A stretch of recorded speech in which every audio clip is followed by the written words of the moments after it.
फारूक साहब ने इलेक्शन से पहले खुद कहा था कि अगर मोदी 10 बार प्राइम मिनिस्टर बने तब भी 370 को ख़त्म नहीं करेगा, और फिर ये कहा था कि मैं खुदा का शुक्र अदा करूंगा अगर 370 ख़त्म कर दें क्योंकि हम आज़ाद हो जाएंगे।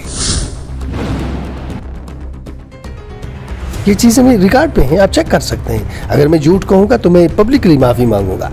तो फारूक साहब जो थ्रेटन कर रहे थे गवर्नमेंट ऑफ इंडिया को, और जो लोगों को बेवकूफ़ बना रहे थे, जज्बाती बना रहे थे, उनको ये मालूम नहीं था कि पिछले 70 साल उन्होंने 35A और 370 को मजबूत कराने के लिए और परमानेंट कराने के लिए कोई एक अमली कदम नहीं उठाया था।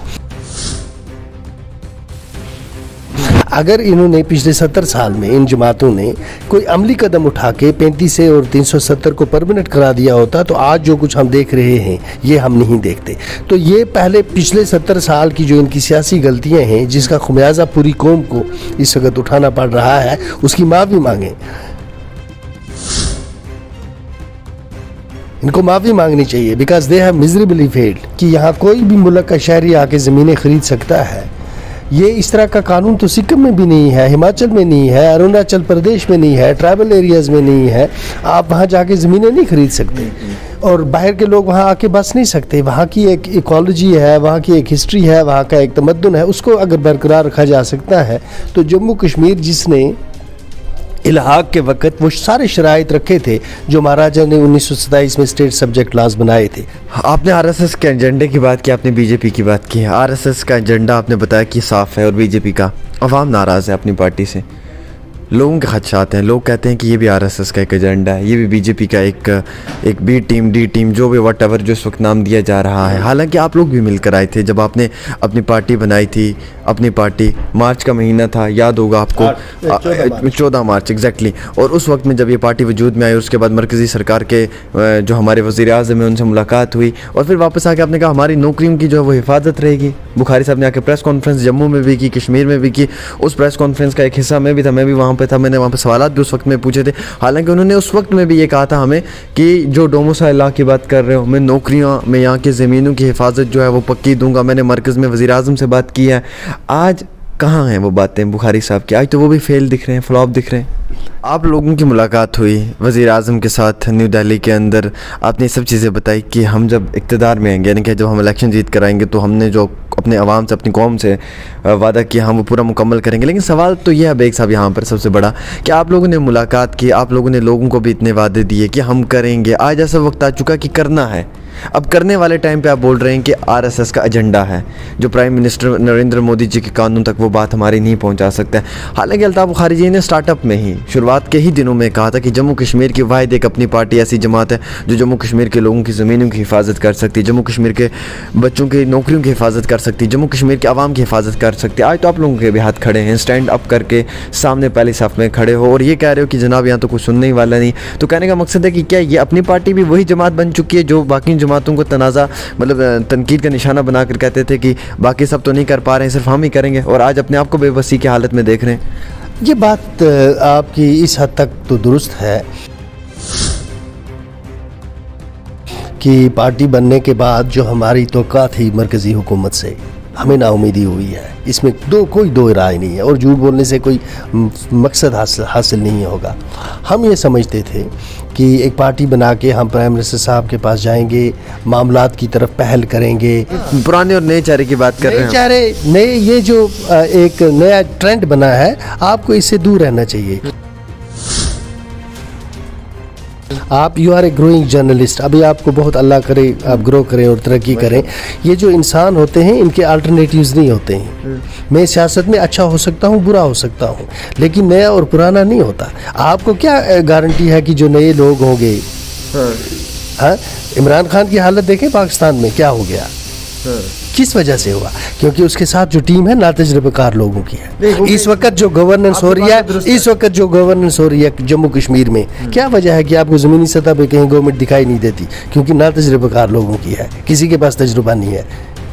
तो मगर कौम के नौजवानों का कहना है कि नौजवानों को भी मौका मिलना चाहिए सामने आने का।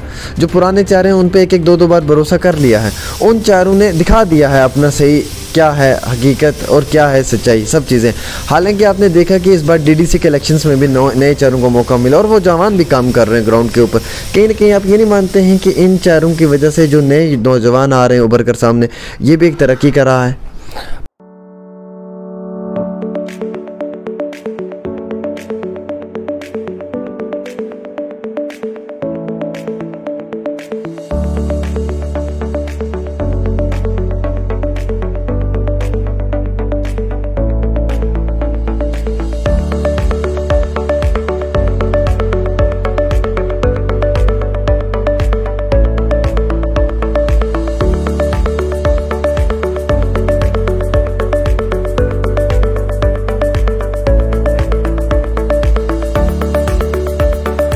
The Global Business Award is for the best hair transplant center in North India and it goes to Satyam Hair Transplant, Dr. KK Arora.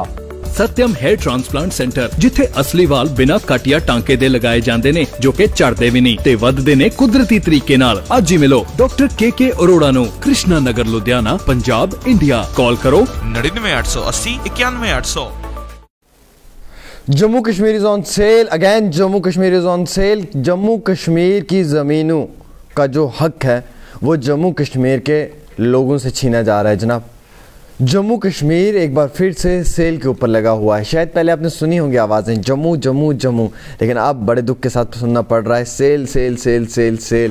اور یہ کیوں؟ کیونکہ کچھ لوگ اس کے اوپر بڑے بات کر رہے ہیں. مارکیٹ کے اندر چرچا ہو رہی ہے کہ جناب باہر کے انویسٹرز آئیں گے، وہ انویسٹمنٹ کریں گے. تو میں آپ لوگوں کے لیے سب سے پہلے یہ بتا دوں کہ 2019 5 اگست سے پہلے بھی یہاں پہ فیکٹریز تھی سانبا کے اندر، مختلف جگہوں کے اندر، اور آج کے وقت میں بھی ہے. لیکن سوال یہ کہ جو ہاؤسنگ کالونی بن رہی ہے، یہ بننے کے بعد باہر کے لوگوں کو یہاں پہ ایڈجسٹ کیا جائے گا اور باہر کے لوگ آ کے جموں کشمیر کے لوگوں کا بنیادی حقوق جو ہے وہ ان سے چھینیں گے.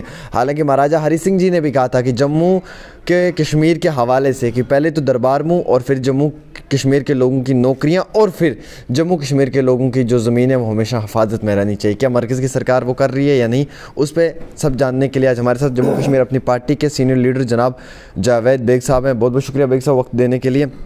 سب سے پہلا سوال کہ کچھ لوگ ہمیں بھی یہ سوال کرتے ہیں، کچھ پارٹیاں ہم سے بھی یہ سوال پوچھتی ہیں کہ آپ لوگ اتنی گھبراہٹ کیوں محسوس کر رہے ہیں؟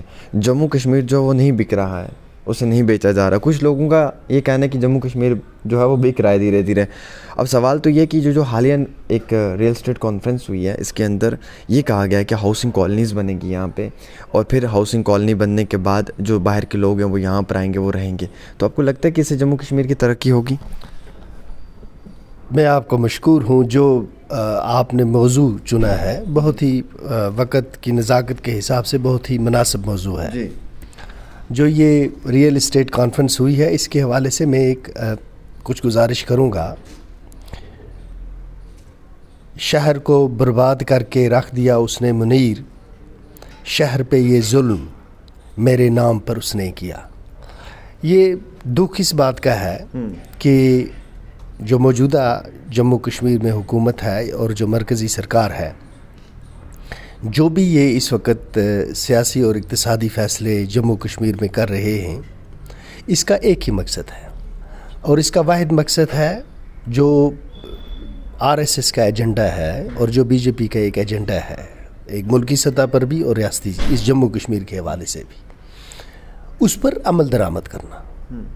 ملکی سطح پر بھی آپ جن حالات سے اس وقت نمر آزما ہیں اور یونین ٹیریٹری میں بھی جن حالات سے نمر آزما ہیں، اور جو یہ فیصلے ہو رہے ہیں، ان کا مقصد یہی ہے کہ جو منشور ہے RSS کا، اس میں جو انہوں نے ٹارگٹس اپنے لیے رکھے ہیں کہ وہ ان کو ملکی سطح پر کس طرح کی سیاست چاہیے اور کس طرح کا ملک چاہیے، اور جموں کشمیر میں کس طرح کی سیاست ہوگی اور کس طرح کے اس کے ریلیشنز ہوں گے ملک کے ساتھ، اور کس طرح سے تعلق رہے گا، اور کس طرح سے یہاں کی ڈیموگرافی کو چینج کیا جائے گا، یہ اسی طرف پیش قدمی ہے. یہ ایک سٹرائیڈ میں فیصلے لیے جا رہے ہیں، اور الیکشن سے پہلے یہ وہ سارے فیصلے کر دینا چاہتے ہیں قانونی طریقے سے، جو ان کو خدشہ ہے کہ الیکشن کے بعد جب کوئی بھی حکومت ہوگی وہ نہیں کرنے دے گی. اس لیے انہوں نے ایک تو الیکشن کو پرولانگ کیا، اور دوسرا یہ سارے فیصلے جلد بازی میں کیے جا رہے ہیں ہمارے نام پر، ہماری ترقی کے نام پر، کشمیر میں امن کے نام پر، کشمیر میں خوشحالی کے نام پر، لیکن ہیں یہ ہماری بربادی کے فیصلے. वैसे बर्बादी के फैसले हैं। जी, हम इसको समझते हैं कि ये डेमोग्राफी चेंज करने की एक कोशिश है। हालांकि इसमें ये कामयाब नहीं होंगे। अगर आपने मुझे आगे मौका दिया तो मैं तफसील में जाऊंगा कि ये कानून क्या हैं कश्मीर के हवाले से और इसके असरात क्या पड़ सकते हैं। जी बिल्कुल। बेग साहब, ये भी समझने की कोशिश करूंगा कि कुछ पॉलिटिशियंस, कुछ जर्नलिस्ट, सब लोग इस वक्त ये चीज़ कह रहे हैं कि आप लोग तो पहले चाहते थे, कश्मीर और जम्मू के लोगों के हवाले से बात की, कि यहाँ पे प्राइवेट इन्वेस्टमेंट हो, यहाँ पे प्राइवेट इन्वेस्टमेंट के अंदर जो है वो आम शहरियों को जो है वो यहाँ पर तरक्की हो। तरक्की तब हो सकती है कि जब यहाँ पर आम शहरी जो है उसे ज़मीन मिलेगी, उसकी ज़मीन जो है वो इन्वेस्टर को मिलेगी। आज वो वक्त आ चुका है कि इन्वेस्टर्स को ज़मीनें दी जाएँ और इन्वेस्टर्स जो हैं वो यहाँ पे आकर ऐसे हालात के बीच में जो है वो फैक्ट्रीज़, इंडस्ट्रीज़ और ऐसे हाउसिंग कॉलोनीज़ बनाएं जिससे जम्मू कश्मीर के लोगों को जो है वो मुकामी मंजिल तक पहुंचाने की कोशिश की जाए। क्या ये सरकार के जो कदम लिए जा रहे हैं इस तरीके के, क्या ये लोगों के बुनियादी हकूक़, उनकी ज़मीनें उनसे छीनी जा रही हैं? नहीं, ये तो सोटी पर सांप पकड़वाने वाली बात है। जो ये परसों इन्होंने फैसला किया है उसमें इन्होंने डोमिसाइल कानून ही बदल दिया। और जो ये यहाँ बनाना चाहते हैं ये सिर्फ इंडस्ट्रियलिस्ट के लिए नहीं है। यहाँ अगर अमन होगा, और कहते हैं पहला उसूल जो है इकॉनमी का वो ये है कि you never invest in A conflict zone. जो यहाँ ये इन्वेस्टमेंट करना चाहते हैं वो कितनी होगी, क्या होगी, उसका दारोमदार ये है कि कश्मीर में किस तरह का, जम्मू कश्मीर में किस तरह का अमन होगा। लेकिन ये जो इस वक्त कहना कि यहाँ कोई भी मुल्क का शहरी आके ज़मीनें ख़रीद सकता है, ये इस तरह का कानून तो सिक्किम में भी नहीं है, हिमाचल में नहीं है, अरुणाचल प्रदेश में नहीं है, ट्राइबल एरियाज़ में नहीं है। आप वहाँ जाके ज़मीनें नहीं ख़रीद सकते और बाहर के लोग वहाँ आके बस नहीं सकते। वहाँ की एक इकोलॉजी है, वहाँ की एक हिस्ट्री है, वहाँ का एक तमद्दुन है, उसको अगर बरकरार रखा जा सकता है तो जम्मू कश्मीर जिसने इल्हाक के वक्त वो सारे शराइत रखे थे जो महाराजा ने 1927 में स्टेट सब्जेक्ट लॉज बनाए थे। और आपको मैं एक बात बताता हूँ कि 1927 में जब महाराजा ने ये कानून बनाया था स्टेट सब्जेक्ट लॉज, वो इसलिए बनाए गए थे ताकि पंजाब से जो यहाँ आके बसना चाहते थे, रोज़ नौकरी करना चाहते थे और ज़मीनें ख़रीदना चाहते थे, उनमें ज़्यादा तादाद मुसलमानों की थी। इसलिए मुसलमानों को रोकने के लिए महासभा ने और पंडितों ने एक एजिटेशन किया और महाराजा को कन्विंस किया कि ये नेशनल इंटरेस्ट में, ये जम्मू कश्मीर के इंटरेस्ट में नहीं होगा, यहाँ मुसलमानों की आबादी पहले ही ज़्यादा और बढ़ जाएगी। तो महाराजा ने फिर स्टेट सब्जेक्ट लॉज बनाए। आज मैं आपको एक पेशन गोई करता हूँ, मुझे उम्मीद है कि आप मेरे इसको नहीं काटेंगे। देखें, इस वक्त मुल्की सतह पर मुसलमान बड़ा डरा हुआ है। अगर जम्मू कश्मीर में ज़मीन ख़रीदने के इख्तियारात हिंदुस्तान के शहरियों को मिले, बाकी शहरियों को मिले, सारे मुल्क का हम हिस्सा हैं, अगर उनको मिले तो जितने सरमाएदार मुसलमान हिंदुस्तान में बसते हैं वो जम्मू कश्मीर का रुख करेंगे, क्योंकि यहाँ ऑलरेडी मुसलमानों की तादाद ज़्यादा है। फिर यहाँ एक कन्फ्लिक्ट जोन भी है, यहाँ कई और फैक्टर्स भी ऐसे हैं जो उनकी एडवांटेज को जाएंगे। तो यहाँ जो ज़मीनें हैं कश्मीर में कोई बेचेगा नहीं, जम्मू में जो ज़मीनें हैं उनमें मुसलमानों के पास ज़्यादा ज़मीनें हैं। और फिर अगर मजहबी बुनियादों पर एक सोच बन गई और कभी पहले तो बेचेंगे नहीं, अगर बेचेंगे भी तो ये ज़मीनें सिर्फ उनको मिलेंगी जो मुसलमान बाहर से आएंगे और यहाँ जम्मू वाले लोगों को पछताने का मौका भी नहीं मिलेगा। ये बात मेरी पेशेंट को याद रखना। यहाँ आबादी का तनासुब काम नहीं होगा, यहाँ मुसलमानों की तादाद बढ़ेगी। डरे और सहमे हुए हिंदुस्तान में बसने वाले मुसलमान जम्मू कश्मीर का रुख करेंगे। आपने आरएसएस के एजेंडे की बात की, आपने बीजेपी की बात की। आरएसएस का एजेंडा आपने बताया कि साफ़ है और बीजेपी का, अवाम नाराज़ है अपनी पार्टी से, लोगों के खदशात हैं। लोग कहते हैं कि ये भी आरएसएस का एक एजेंडा है, ये भी बीजेपी का एक बी टीम, डी टीम, जो भी वट एवर जो इस वक्त नाम दिया जा रहा है। हालांकि आप लोग भी मिलकर आए थे जब आपने अपनी पार्टी बनाई थी। अपनी पार्टी, मार्च का महीना था, याद होगा आपको, 14 मार्च एग्जैक्टली। और उस वक्त में जब ये पार्टी वजूद में आई, उसके बाद मरकज़ी सरकार के जो हमारे वज़ीर आज़म हैं उनसे मुलाकात हुई और फिर वापस आके आपने कहा हमारी नौकरियों की जो है वो हिफाजत रहेगी। बुखारी साहब ने आके प्रेस कॉन्फ्रेंस जम्मू में भी की, कश्मीर में भी की। उस प्रेस कॉन्फ्रेंस का एक हिस्सा मैं भी था, मैं भी वहाँ पे था, मैंने वहाँ पे सवालात भी उस वक्त में पूछे थे। हालांकि उन्होंने उस वक्त में भी ये कहा था हमें कि जो डोमिसाइल लॉ की बात कर रहे हो, मैं नौकरियों में यहाँ की ज़मीनों की हिफाजत जो है वो पक्की दूंगा। मैंने मरकज़ में वज़ीर आज़म से बात की है। आज कहाँ हैं वो बातें बुखारी साहब की? आज तो वो भी फेल दिख रहे हैं, फ्लॉप दिख रहे हैं। इस आपके सवाल के दो जवाब हैं। पहला इसका जवाब ये है कि देखें, कोई इलेक्शन नहीं हुआ, हम इलेक्शन जीत के आए और हमने बीजेपी के साथ हाथ मिला लिया। कोई इस तरह का इल्ज़ाम हम पर नहीं लगाया जा सकता। इस वक्त जो इल्ज़ाम है ये हवा में है کہ یہ BJP کے ساتھ ہیں. آنے والا الیکشن فیصلہ کر دے گا. جب ہم الیکشن جیت کے آئیں گے اللہ کے فضل و کرم سے تو لوگوں پر صاف واضح ہو جائے گا کہ ہم BJP کے ساتھ تھے یا BJP کے مخالف تھے. ایک تو یہ پہلو ہے. دوسرا یہ ہے کہ دیکھیں جب ہم نے یہ جماعت بنائی اس وقت بھی ہمیں معلوم تھا کہ ایک لمبی جدوجہد کرنی ہے. کوئی بھی سیاسی جماعت شارٹ کٹس نہیں ہوتے ہیں. آپ کو یاد ہوگا یہاں عام لوگوں کا ایون جرنلسٹ پڑھے لکھے لوگ کہتے تھے اسٹیٹ ہوڈ جو تو ان کو دینا ہی ہے, آپ کہاں سے لائیں گے, جابس کو تو پروٹیکشن دیں گے, آپ کی کیا ضرورت ہے, نوکریوں کو تو پروٹیکشن ملے گی, زمین کو پروٹیکشن ملے گی, آپ کی کیا ضرورت ہے. تو اب آپ نے دیکھا ہم نے ایک جماعت بنائی اور ایک بہت بڑی جماعت بنائی اور اس کے بعد ہم گئے اور پرائم منسٹر صاحب سے ملے. اب آپ دیکھیں فار آل پریکٹیکل پرپزز جو سب سے بڑا انسٹیٹیوشن ہے وہ پرائم منسٹر صاحب کا ہے.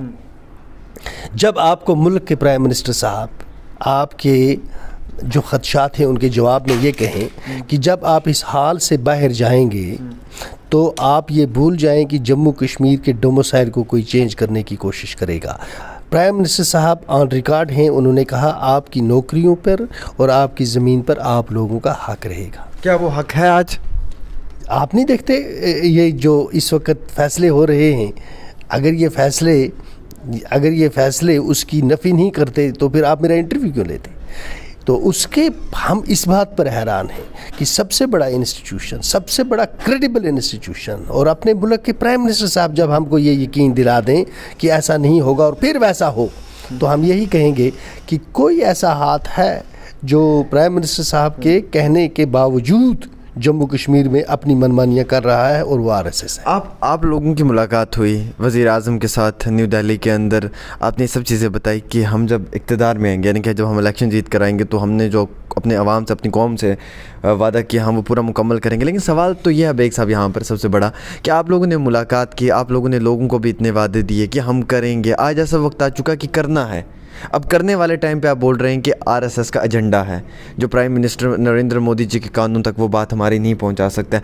حالانکہ الطاف بخاری جی نے سٹارٹ اپ میں ہی شروعات کے ہی دنوں میں کہا تھا کہ جموں کشمیر کی واحد ایک اپنی پارٹی ایسی جماعت ہے جو جموں کشمیر کے لوگوں کی زمینوں کی حفاظت کر سکتی, جموں کشمیر کے بچوں کی نوکریوں کی حفاظت کر سکتی, جموں کشمیر کے عوام کی حفاظت کر سکتی. آج تو آپ لوگوں کے بھی ہاتھ کھڑے ہیں, اسٹینڈ اپ کر کے سامنے پہلی صف میں کھڑے ہو اور یہ کہہ رہے ہو کہ جناب یہاں تو کچھ سننے والا نہیں. تو کہنے کا مقصد ہے کہ کیا یہ اپنی پارٹی بھی وہی جماعت بن چکی ہے جو باقی جماعتوں کو تنازع مطلب تنقید کا نشانہ بنا کر کہتے تھے کہ باقی سب تو نہیں کر پا رہے ہیں, صرف ہم ہی کریں گے, اور آج اپنے آپ کو بے بسی کی حالت میں دیکھ رہے ہیں؟ یہ بات آپ کی اس حد تک تو درست ہے کہ پارٹی بننے کے بعد جو ہماری توقع تھی مرکزی حکومت سے ہمیں نا امیدی ہوئی ہے. اس میں کوئی دو رائے نہیں ہے اور جھوٹ بولنے سے کوئی مقصد حاصل نہیں ہوگا. ہم یہ سمجھتے تھے کہ ایک پارٹی بنا کے ہم پرائم منسٹر صاحب کے پاس جائیں گے, معاملات کی طرف پہل کریں گے. ہم نے ڈوموسائل کے ایشو اٹھائے, ہم نے لینڈ کے ایشو اٹھائے, ہم نے جاب کے ایشو اٹھائے, ہم نے horticulture sector, tourism sector, J&K bank جو ڈیٹنیز تھے بند ان کے ایشوز اٹھائے, جو باہر کی جیلوں میں نوجوان تھے ان کو رہا کرنے کی باتیں کی. تو ہم یہ سمجھتے تھے کہ جب اتنا بڑا ڈیلیگیشن اتنے ایسے پولیٹیشینز کا وہاں جائے گا تو ہماری کچھ لاج بھی کوئی لاج رکھی جائے گی. اور جب آپ کو پرائم منسٹر صاحب اور ہوم منسٹر صاحب ایشور کر دیں اور پھر یہ بات پریس میں بھی آ جائے, ایشورنس کی بات پریس میں بھی آ جائے کہ وہاں سے ان کو ایک ایشورنس ملی ہے, وہی بات ہم نے یہاں آ کے کی کہ ہم کو ایک ایشورنس ملی ہے کہ یہاں کے ڈوموسائل چینج نہیں کیے جائیں گے اور جو کشمیری قوم کے خدشات ہیں 5 اگست کے بعد وہ خدشات جو ہیں وہ کہ ان کا ازالہ کرنے کے لیے اپنی پارٹی بنی.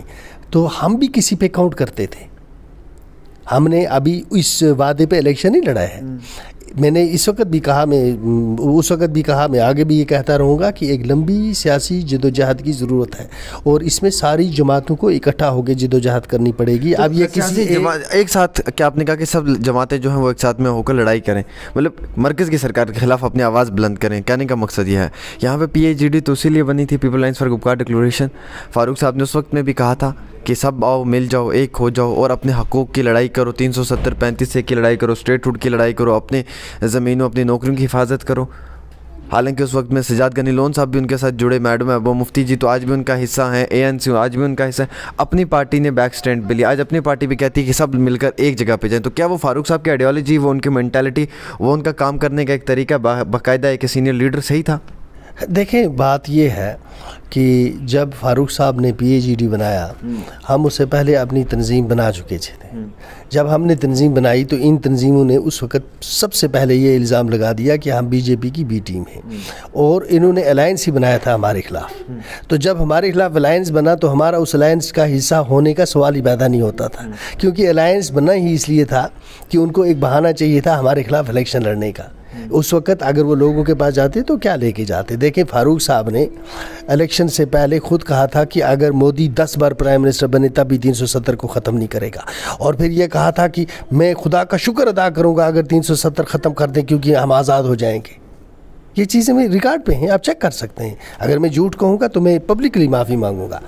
तो फारूक साहब जो थ्रेटन कर रहे थे गवर्नमेंट ऑफ इंडिया को, और जो लोगों को बेवकूफ़ बना रहे थे, जज्बाती बना रहे थे, उनको ये मालूम नहीं था कि पिछले 70 साल उन्होंने 35A और 370 को मजबूत कराने के लिए और परमानेंट कराने के लिए कोई एक अमली कदम नहीं उठाया था। अगर इन्होंने पिछले 70 साल में इन जमातों ने कोई अमली कदम उठा के 35A और 370 को परमानेंट करा दिया होता तो आज जो कुछ हम देख रहे हैं ये हम नहीं देखते। तो ये पहले पिछले 70 साल की जो इनकी सियासी गलतियाँ हैं, जिसका खुमियाजा पूरी कौम को इस वक्त उठाना पड़ रहा है, उसकी माफ़ी मांगें। इनको माफ़ी मांगनी चाहिए, because they have miserably failed. हमने एक जमात बनाई है, जुमा 8 दिन हो गए, और आज हमसे सवाल पूछा जा रहा है कि ये क्या कुछ हो रहा है। जब ये हुआ हमारी जमात नहीं थी, हमारी जमात उसके बाद उसके रिएक्शन में बनी है। मरकज़ के फ़ैसले के रद्द-ए-अमल के तौर हमने एक सियासी जमात बनाई है एक जिदोजहद करने के लिए। फिर भी हम ये समझते हैं, ये भी इल्ज़ाम लगाया जा रहा है कि तमाम लीडर जो हैं वो अपॉर्चुनिस्ट हैं, मौका परस्त, मौके का फ़ायदा उठाने वाले लीडर हैं, हंगरी हैं पावर के लिए, कुर्सी के लिए। अब इन्हें यहाँ पे मौका नहीं मिला तो इन्होंने दूसरी जमात बनाकर डायरेक्ट जो है वो नागपुर के साथ अपनी तारें जोड़ ली हैं, ये तक भी कहना है। अच्छा, एक चीज़ और भी है बेग साहब, हमने देखा भी है कि जब भी अपनी पार्टी के नेताओं के इंटरव्यूज़ होते हैं, कमेंट्स आते हैं, और कमेंट्स में बड़ा गुस्सा होता है कश्मीर की कौम का। बी टीम बड़े गुस्सा का इजहार करते हैं, हालांकि हर MLA साहब की कंस्टिट्यूंसी के ही लोग उस पर गुस्सा करते हुए दिखते हैं। हमने बुखारी साहब के कई सारे इंटरव्यूज़ किए, हमें 90% नेगेटिव कमेंट्स मिले। हमने अपनी पार्टी के मीर साहब का इंटरव्यू किया, हमें 90% नेगेटिव कमेंट्स मिले। ऐसा क्या है कि लोगों के दिलों में नफ़रत है, गुस्सा है? 90% वो कमेंट्स जो हम पढ़ते हैं वो नेगेटिव होते हैं, ऐसा क्यों? मतलब ये आवाम क्यों इतना कर रही है, और क्यों बार बार कह रहे हैं आपको BJP अपॉर्चुनिस्ट? एक दूसरी नज़र से देखा जा रहा है। देखें, जब हमने PDP बनाई थी 1999 में, उस वक़्त नेशनल कॉन्फ्रेंस ने कहा था कि ये एडवानी और वाजपेयी ने ये एक जमात बनाई है, और इब्तिदा में यही सूरत हाल उस वक़्त भी थी, और हमें इसी तरह गालियाँ पड़ रही थी PDP में कि ये BJP के एजेंट हैं, ये वाजपेयी की बनाई हुई टीम है, ये एडवानी की टीम है, इनकी फंडिंग वहाँ से हो रही है, ये जी अंदरूनी खुद मुख्तारी को सबटाज करने के लिए इन्होंने PDP बनाई। आज जो इल्ज़ाम लगा रहे थे PDP पे, वो और PDP इकट्ठे चल रहे हैं। आप देख लेंगे कि जब कोई नई चीज़ आती है, चाहे वो मज़हब के मैदान में हो, फ़लसफ़े के मैदान में हो, साइंस के मैदान में हो, या सियासत के मैदान में हो, उसका तनकीदी जायज़ा होता है। फिर कौमी मिजाज एक भी होता है। यहाँ आप देखें, कौन नाराज़ है आप लोगों से? हमसे नाराज़ नहीं है, ये कौम का एक रिएक्शन होता है, रद्द-ए-अमल होता है। आप देखें, बाकी आप नहीं, सिर्फ अपनी पार्टी, चूँकि नई पार्टी है, नई पार्टी है, चेहरे तो वही पुराने हैं ना। नहीं, चेहरा कोई पुराना नहीं होता बेग साहब, नहीं आप नहीं, बेग साहब कोई पुराना चेहरा नहीं है। यू कैन नॉट डंप मी, आप मुझे डंप नहीं कर सकते हैं कि मैं सियासत में एक दिन आऊँ और उसके बाद गायब हो जाऊँ, फिर आप नया। ये कोई प्लास्टिक पॉलीथीन बैग नहीं है, यूज़ एंड थ्रो नहीं होता। मेरी सियासत में एक कंट्रीब्यूशन है। पिछला जो इलेक्शन था 2 ब्लॉकों में, मैंने 2 ब्लॉकों में 6000 वोट लिए। उस तूफ़ान में यूनाइटेड ये सारे इकट्ठे हो गए थे और इन्होंने 2 ब्लॉकों में 7500 वोट लिए। 1500 वोट का टोटल फ़र्क रहा यूनाइटेड फ्रंट के और मेरे दरमियान। तो आप ये समझते हैं कि मैं पुराना चेहरा हूँ। बात ये है कि मैं जिस इलाके में जाऊँगा, अल्लाह के फजल व करम से जब किसी इलाके में खड़ा हो जाऊँगा, वहाँ मैं गिन के बता सकता हूँ कि यहाँ मैंने कौन कौन सा काम करवाया है। मैं सियासत में रहा हूँ। के एतबार से तो बात कर रहे हैं बेग साहब की, पुराने और नए चेहरे की बात कर रहे हैं। चेहरे नए, ये जो एक नया ट्रेंड बना है, आपको इससे दूर रहना चाहिए। आप you are a growing journalist. अभी आपको बहुत अल्लाह करे आप ग्रो करें और तरक्की करें। ये जो इंसान होते हैं, इनके अल्टरनेटिव्स नहीं होते हैं। मैं सियासत में अच्छा हो सकता हूँ, बुरा हो सकता हूँ, लेकिन नया और पुराना नहीं होता। आपको क्या गारंटी है कि जो नए लोग होंगे हाँ, इमरान खान की हालत देखें पाकिस्तान में क्या हो गया, किस वजह से हुआ? क्योंकि उसके साथ जो टीम है नातजुर्बेकार लोगों की है। इस वक्त जो गवर्नेंस हो रही है, जम्मू कश्मीर में, क्या वजह है कि आपको ज़मीनी सतह पे कहीं गवर्नमेंट दिखाई नहीं देती? क्योंकि नातजुर्बेकार लोगों की है, किसी के पास तजुर्बा नहीं है। तो मगर कौम के नौजवानों का कहना है कि नौजवानों को भी मौका मिलना चाहिए सामने आने का। जो पुराने चेहरे हैं उन पे एक दो बार भरोसा कर लिया है, उन चेहरों ने दिखा दिया है अपना सही क्या है हकीकत और क्या है सच्चाई, सब चीज़ें। हालांकि आपने देखा कि इस बार डीडीसी के इलेक्शंस में भी नए चेहरों को मौका मिला और वो जवान भी काम कर रहे हैं ग्राउंड के ऊपर। कहीं ना कहीं आप ये नहीं मानते हैं कि इन चेहरों की वजह से जो नए नौजवान आ रहे हैं उभर कर सामने, ये भी एक तरक्की कर रहा है? 5 साल के बाद वो पुराने हो जाएंगे, उसके बाद नए चेहरे और ढूंढने हैं आपको। तो डेमोक्रेसी एक प्लेटफार्म है जहाँ पर हर एक को मौका मिलता है, इसमें नए और पुराने की क्या बात है। फारूक साहब कई इलेक्शन लड़े हैं और जीते हैं, कई इलेक्शन लड़े उन्होंने और जीते। अब कोई नौजवान खड़ा हो जाए, हरा दे उनको। महबूबा जी को कितने इलेक्शन लड़े, कोई नौजवान खड़ा और हरा दे, मेरे खिलाफ कोई नौजवान खड़ा हो और हरा दे। तो नौजवान अगर ये पहले तो ऐसी बेहुदा बात कोई नौजवान नहीं करेगा कि सारे पॉलिटिशियन साइड को हट जाए, मैदान खुला छोड़ दें, फिर हम आपस में रेस लगाएंगे।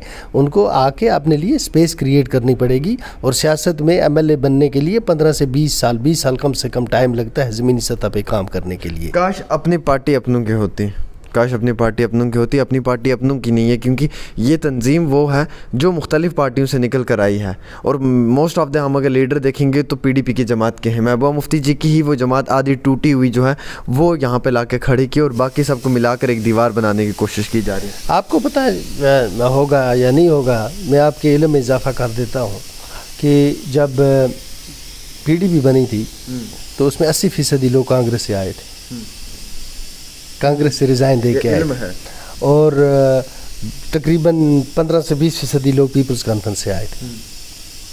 तो जब जमातें बनती हैं, जाहिर सी बात है कि हम ख्याल ग्रुप हर एक जमात के अंदर होते हैं। अगर कल कोई और यहाँ जमात बनती है, हो सकता है नेशनल कॉन्फ्रेंस में से कुछ लोग, PDP में से कुछ लोग, अपनी पार्टी में से कुछ लोग, कांग्रेस में से कुछ लोग उसका हिस्सा बन जाएं। तो इस तरह जमातों का आप ये नहीं कहते कि जमातों के साथ लॉयल्टी कोई इस तरह की होती है कि कोई ईमान का हिस्सा होता है। ये ईमान का हिस्सा नहीं होता। सियासत में हम देखते हैं कि आपकी इक्वेशन कहाँ बनती है, आपको रिस्पेक्ट कहाँ मिलती है, आप डिलीवर कहाँ कर पाएंगे, आपको आपके ख़यालात का, आपके एहसासात का कहाँ पर ख्याल रखा जाता है, आपके लिए मौजून जगह कौन है, कहाँ पर आप अपने लोगों को फ़ायदा पहुँचा सकते हैं, कहाँ पर आपने अपने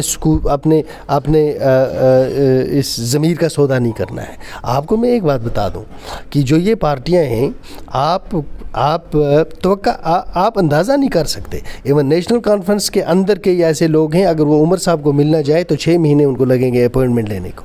ऐसे लोग हैं नेशनल कॉन्फ्रेंस के अंदर, लेकिन मौजूद हैं वहाँ पर, क्योंकि एक जुड़ जाता है कहीं, फिर उससे अलग होना मुश्किल होता है, चाहे इज़्ज़त हो या ना हो। इसी तरह मैंने PDP के अंदर भी देखा है गुरूर की हद।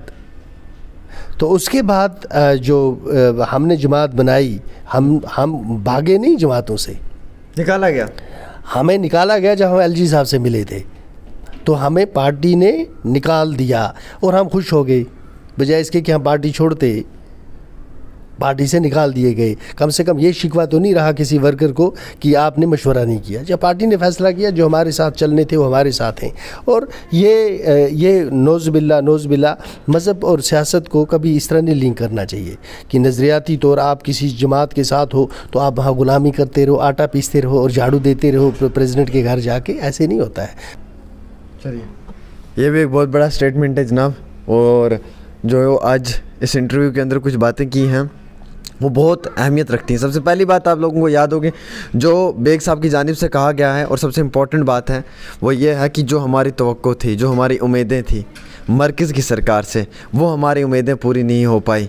जो हमारी तवक्को, जो हमारी उम्मीदें थी मोदी जी से जब हम मिले थे, वो पूरी नहीं हो पाई। और कुछ आमिर सुहेल के साथ, और आप दीजिए कि अपने मेज़बान की इजाज़त, देखते रहें डेली तस्वीर।